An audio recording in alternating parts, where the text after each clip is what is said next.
جه عليا اليوم اللي يكون جوزي نايم جنبي على السرير وانا اكون بكلم واحد تاني وجوزي جنبي مش حاسس باللي بعمله من وراه.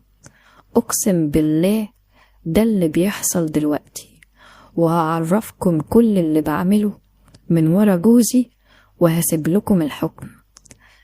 صاحبة القصة بتقول: أنا اسمي رويدة وعندي 35 سنة وكنت ساكنة في مصر الجديدة، ولما اتجوزت محمود قعدنا في شقة في مدينة بدر في القاهرة علشان نكون قريبين من الشغل بتاعه.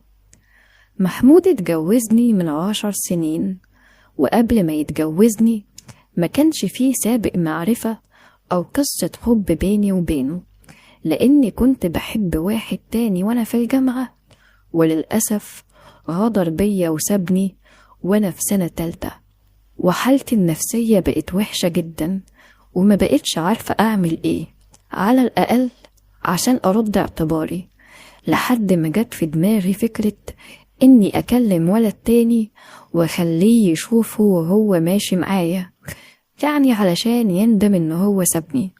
وبصراحة كان في شلة بنات في الكلية معانا، أنا ما كنتش بكلمهم لأن أنا عارفة إن هم مقضيينها مع الشباب.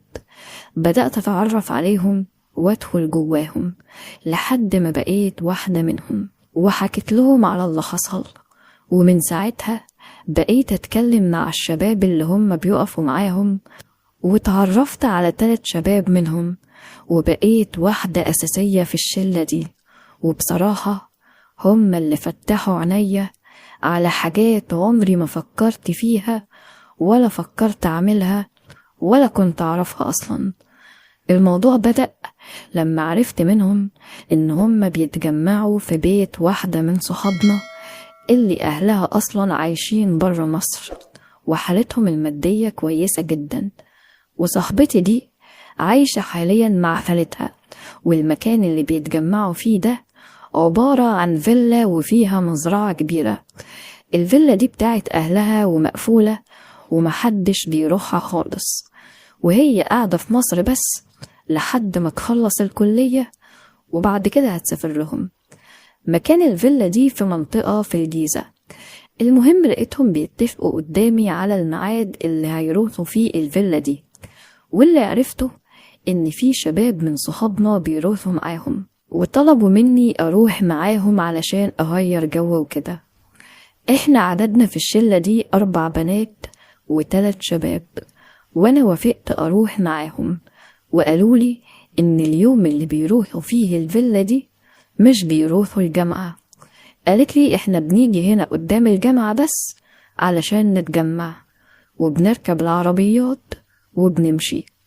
المهم اتفقوا على يوم خميس، وكان فاضل حوالي 4 أيام، وأنا بصراحة كنت مترددة جدا ومش عارفة أقول لماما ولا لأ حاجة زي كده، بس طبعا لو كنت قلت لها عمرها ما كانت هتوافق أصلا، فأنا قررت إن أنا مش هتكلم معاها ومش هعرفها أي حاجة.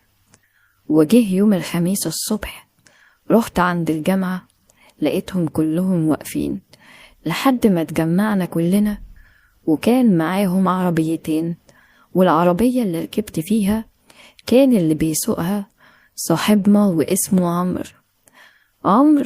كان في واحدة قاعدة جنبه في العربية من قدام اسمها شيرين قعدت جنبه. المهم أنا قعدت ورا، وفي واحد صاحبنا اسمه عادل قعد جنبي، وركبنا العربيات وتحركنا. وعمرو في اليوم ده كان مشغل أغاني حلوة قوي في العربية طول الطريق، فكرتني باللي كنت مرتبطة بيه ومتعلقة بيه، لدرجة إن أنا من الأغاني دي قعدت أدمع وفعلا عيطت وأنا في العربية. واللي خد باله إن أنا كنت بعيط هو عادل اللي كان قاعد جنبي. لقيته قرب مني وقال لي: مالك بتعيطي ليه؟ في حاجة حصلت؟ قلت له: لا مفيش. المهم فضل يتكلم معايا لحد ما خلاني هديت وبطلت عياط. واللي لاحظته إنه وأنا بعيط حسيت إنه بيحط إيده على ظهري علشان يطبطب عليا، وأنا أصلا مستحيل اني اسمح لحد ان هو يلمسني او يقرب مني كده. بس مش عارفة ازاي ما اتكلمتش وقتها او قلتله حاجة وهو بيعمل كده. ولما بقيت كويسة قلتله خلاص تمام انا بقيت كويسة، علشان يبعد عني ويرجع يقعد مكانه. بس بالعكس، فضل قاعد جنبي لحد ما وصلنا قدام باب الفيلا الساعة 10 الصبح. نزلنا من العربيات، وكان مكان الفيلا في منطقة تعتبر فاضية جدا ما فيهاش حد. المنطقة كلها عبارة عن مزارع كبيرة وفلل، وما فيش حد ماشي في الشارع. أول ما نزلنا من العربيات، صاحبتي صاحبة الفيلا راحت فتحت الباب الحديد الكبير بتاع الفيلا، ودخلوا عربيات جوه، ودخلنا، وراحت قافلة الباب تاني. اتمشينا شوية لحد ما وصلنا للفيلا نفسها. المهم دخلنا وقعدنا نرتاح شوية من الطريق، وبعدها بدأوا صحابي كل واحد فيهم يدخل في أوضة ويغير هدومه. ولقيت ال3 شباب صحابي دخلوا ولبسوا شورتات وتيشيرتات. واللي اتفاجئت بيه صحابي البنات لما دخلوا وغيروا هدومهم لقيتهم لابسين حاجات فوق الركبة، ولبس انا مقدرش اقعد بيه في البيت بتاعنا. وانا كنت بلبسي طبعا، وما كنتش عاملة حسابي اني اغير هدومي برا البيت، لاني عمري ما عملت كده. قالولي هو انتي مش جايبة لبس تاني علشان تقعدي يعني وكده؟ قلت لهم لأ. قالولي خلاص مش مشكلة، قضي النهاردة كده وبعد كده تبقي تعملي حسابك في لبس تاني علشان تقعدي براحتك. قلت لهم ماشي. المهم حضروا الفطار وفطرنا، وبعدها بربع ساعة لقيت كل واحد من الشباب دخل هو وواحدة من صحباتي البنات أوضة. وقبل ما يدخلوا الأوض لقيتهم بيهزروا معايا وبيقولولي إن إحنا عندنا مشاكل عاطفية مع بعض وهنحلها على انفراد. وكل واحد فيهم خد واحدة ودخل أوضة وقفلوا عليهم. عرفت طبعا إن هما بيعملوا حاجات مع بعض، وأنا عمري ما فكرت إني أعمل كده أبدا. بس من ساعة ما دخلوا وفي الوقت اللي أنا كنت قاعدة فيه لوحدي برا وهم جوه مع بعض، حسيت بغيرة جامدة قوي وخلوني أشك في نفسي، وحسيت إني أقل منهم بكتير جدا مع إني أجمل واحدة في صحابي البنات كلهم. فضلت قاعدة برا وأنا متضايقة جدا. وبعد حوالي ساعة لقيت أول 2 من صحابي خرجوا من الأوضة. هو خرج الأول ودخل الحمام، وبعدها بشوية هي خرجت، ولقيتها زي ما تكون دايخة أو مش قادرة تقف. لقيتها جت قعدت جنبي لحد ما صاحبنا خرج من الحمام. فأنا بتريق عليها وبقول لها إيه الأخبار، يا ترى المشكلة اتحلت ولا؟ راحت ضحكت كده وقالت لي المشكلة دي ملهاش حل. المهم بدأت أتخيل في الوقت ده إني أكون مكان واحدة من البنات دي، وإن في حد معايا يخليني أعيش الإحساس ده. وفي نفس الوقت أنا عمري ما هطلب كده، بس من جوايا فعلا كنت محتاجة لكده قوي. كنت محتاجة أعرف هما بيحسوا بإيه. وطبعا أنا فعلا ما طلبتش من حد كده، وفي نفس الوقت كنت خايفة على نفسي. فقلت لصاحبتي اللي خرجت دي، قلت لها هو انتي مش خايفة على نفسك؟ قالت لي لا لا ما تقلقيش، عاملين حسابنا. قلت لها طيب ما تفهميني عاملين حسابكوا ازاي يعني؟ قالت لي لما تكبري هبقى اقولك. دمي اتحرق قوي وقتها اول ما قالت لي كده. قلت لها بصي انا عاوزة اطمن، طالما جيت معاكم هنا يبقى لازم اعرف كل حاجة. قالت لي هتكتمي السر ولا؟ قلت لها اقسم بالله انا اصلا ما بتكلم مع حد، وبعدين انا دلوقتي مليش اي صحاب غيركم. قالت لي من الاخر كده احنا بنعمل كل حاجة بس مش بنقرب من تحت، ولازم تقدري تتحكمي في نفسك علشان في الوقت ده لو انتوا الاتنين ضعاف هتبقى مشكلة. قالت لي احنا متعودين وعارفين بنعمل ايه، فالموضوع بالنسبة لنا عادي. قلت لها تمام خلاص. قالت لي ايه، عاوزة تجربي؟ سكت وما ردتش عليها وكنت مكسوفة جدا. قلت لها هجرب ايه؟ قالت لي انت هتستعبطي. قلت لها لا والله، بس هجرب ايه يعني؟ قالت لي مش عايزة تجربي وتعملي زي ما بنعمل؟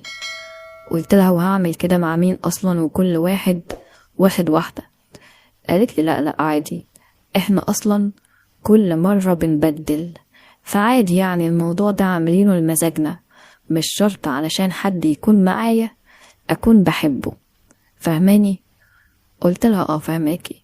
قالت لي بصي، انا هكلم عمرو كمان شوية كده انه يحاول يقرب منك ويلغيكي، ولما يطلب منك تدخلي معاه ابقي ادخلي، وانا مش هقوله اننا اتكلمنا في اي حاجة. قلت لها ماشي. كانت الساعة وقتها بقت 12 الظهر، وكانوا كلهم خلاص خرجوا من جوه، وقالوا ان هم هيخرجوا يقعدوا برا الفيلا في الهوا شوية. وجينا واحنا خارجين لقيت صاحبتي قالت لي خليك انتي هنا وانا هكلم عمرو برا وهخليه يجيلك. وخرجوا كلهم وانا فضلت قاعدة، وكنت قلقانة جدا في الوقت ده، وفي نفس الوقت المكان كله بقى فاضي ومفيش حد معايا خالص جوه الفيلا. وبعد حوالي 10 دقايق لقيت عمرو جالي وقال لي القمر قاعد لوحده ليه؟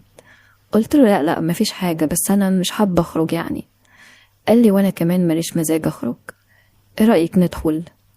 قلت له ندخل فين؟ قال لي هنا. وراح جالي ومسكني من ايدي ومقومني ومشي بيا لحد باب الأوضة ودخلني، وانا كنت خايفة قوي. قلت له عمرو، انا اول مرة في حياتي اكون في الموقف ده وخايفة قوي. قال لي بصي، مش عاوزك تخافي من اي حاجة، ولو حسيتي مني باي حاجة ضايقتك سيبيني وامشي. اول حاجة عملها اول ما قفل الباب راح واخدني في حضنه وفضل حاضني كتير قوي لحد ما حسيت اني بقيت مطمنة جدا، وحسيت ان انا عاوزة افضل في حضنه طول اليوم. وكنت ساعتها ساندة راسي على صدره، وكان عمال يكلمني عن جمالي وقد ايه هو فرحان وسعيد ان انا بين ايديه دلوقتي. وحسيت وقتها ان انا عايشة في عالم تاني، عالم مش عاوزة اخرج منه ولا عاوزة الوقت يخلص. لحد ما لقيته نزل تحت شوية وفك الزراير ووشه بقى قدامهم ومفيش اي حاجز بينهم، وقرب منهم وحسيت من اللي بيعمله ان روحي بتتسحب مني، وحسيت اني غريب عن الوعي من جمال الاحساس اللي كنت حاساه وقتها. عمرو في اليوم ده ما عملش اكتر من كده، وكأنه كان مستمتع بيهم قوي، لدرجة انه فضل كده اكتر من نص ساعة وانا معاه. كانوا صحابنا رجعوا من برا، وحسيت ان هم هيخبطوا علينا او هيضايقونا، بس محدش جه ناحيتنا خالص وسابونا لحد ما خلصنا وخرجنا. واللي حسيت بيه مع عمرو فعلا انا مقدرش اوصفه ولا اقوله، بس فعلا اقل حاجة ممكن اقولها اني كنت اسعد واحدة في الدنيا وقتها. وخرجنا قعدنا معاهم برا وتغدينا، وكان لازم نمشي علشان الوقت ما يتأخرش علينا اكتر من كده، ونرجع في الميعاد اللي بنرجع فيه من الكلية. وطول الطريق سرحانة في عمرو وجمال احساسه وجمال اللي كان بيعمله معايا. روحت البيت اليوم ده ومن هنا حياتي كلها اتغيرت، وما بقتش اهتم لا بمذاكرة ولا بأي حاجة. وقبل ما اروح الكلية يوم الحد كنت مكسوفة اقابل عمرو تاني بعد اللي حصل بينا، ولكن مع مرور الايام الموضوع بقى عادي، ورحت معاهم اكتر من مرة الفيلا بتاعت صاحبتي. ومش عمرو بس اللي عمل معايا كده، كلهم كانوا معايا. وخلال السنة ونص بتوع الجامعة رحنا حوالي 15 مرة، وكل مرة بكون مع واحد منهم، والموضوع بقى عندي زي الإدمان. خلصت الجامعة وفضلت على علاقة بصحابي البنات والشباب، وكل واحد من صحابي الولاد لما بكون معاه بيعترفلي ان هو بيحبني ومش عاوز حد غيره بس هو اللي يلمسني. وفضلت على علاقة بكل واحد فيهم بعد ما خلصت الكلية، وفي واحد منهم كنا بنتقابل أنا وهو في مكان لوحدنا، وطول الفترة دي أنا محافظة على نفسي لحد ما في واحد جارنا في الشارع اتقدم لي. هو غلبان جدا وبتاع ربنا وملهوش في أي حاجة خالص، وطبعا أهلي وافقوا بيه علشان أخلاقه وعشان عنده شقته وشغله، واتجوزته من فترة كبيرة. بس للأسف خلال فترة جوازي منه أنا ما حسيتش منه بأي حاجة من اللي عمر وصحابي كانوا بيعملوها معايا. بدأت أحس بحرمان في كل حاجة، وكنت فاكرة إن بعد الجواز إني هبطل كل حاجة، بس للأسف اللي لقيته العكس. حسيت إن أنا محبوسة ونفسي في حاجات كتير قوي مش عارفة أوصل لها أو أعملها. رجعت أكلم صحابي الولاد تاني وأنا متجوزة، على الأقل أسمع منهم كلام حب ورومانسي، لدرجة إني بقيت أستنى لما جوزي ينام عشان أفتح الموبايل وأكلمهم. وبقى موضوع إننا نتقابل أنا وهم بعد الجواز ده بقى صعب قوي، إلا إني قدرت أعمل حيلة من خلالها عمر جالي عن طريقها البيت مرتين وجوزي في الشغل، وأغلب الأوقات بنتكلم على النت وبنبعت لبعض صور وأفلام يمكن تقلل شوية من الحرمان اللي عندي. بس أقسم بالله قبل ما أتجوز كنت واخدة عهد على نفسي إني هكون لجوزي وبس، وهقطع علاقتي بصحابي وهحذف أرقامهم. بس للأسف جوزي نفسه ما ساعدنيش على كده وخلاني أحتاج لهم، وغصب عني كنت ضعيفة قوي وما قدرتش أقاوم احتياجاتي. أنا خلاص دماغي قربت تقف عن التفكير، وضميري كل شوية بينقح عليا علشان بخون جوزي. مش عارفة أعمل إيه، نفسي أرتاح من الصراع اللي أنا عايشة فيه. أنا عارفة إن جوزي بيحبني قوي، بس للأسف مشكلته إنه مش قادر يساعدني ويبسطني لما بكون معاه، لأن للأسف بقارن بينه وبين صحابي، وده مخليني مش متقبلاه ولا بحس منه بأي حاجة وهو معايا. ياريت اللي عنده نصيحة ليا يكتبها في التعليقات وأنا هعمل بيها. دي رسالة من أحد المتابعين بعتتها لنا على رسائل صفحة الفيسبوك. لو عندك قصة أو مشكلة ومحتاج تعرف آراء الناس فيها ابعتها لنا وإحنا هنعرضها.